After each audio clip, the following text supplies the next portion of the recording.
Welcome back to MNB English Lessons. Today's idiom is, cut your coat according to your cloth. Sounds like fashion advice, right? But don't worry, I'm not teaching tailoring today.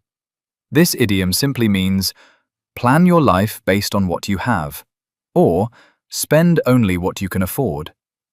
Just like a tailor cuts a coat based on how much cloth he has, we must also make choices based on our money, time, or resources. Imagine you have only 1 meter of cloth, but you want to make a long, stylish winter coat. Well, sorry my friend, that coat is going to look like a winter crop top. So the tailor adjusts the design to match the cloth. In the same way, we should adjust our plans according to our abilities and limits. Example 1. I wanted to buy a new phone, but it was too expensive, so I cut my coat according to my cloth and bought a cheaper one. Example 2. We had only a small budget for the trip, so we cut our coat according to our cloth and travelled by bus instead of flight. Example 3.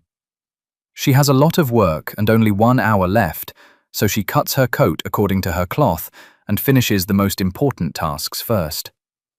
In life, we all dream big, and we should. But when dreams meet the bank balance, we must stay smart, calm, and creative. This idiom reminds us that wisdom is not in having more, but in using well what we already have. If you liked this explanation, hit the like button, share it with your friends, and subscribe to MNB English Lessons for more simple, friendly English videos. See you in the next lesson. Keep learning, keep shining.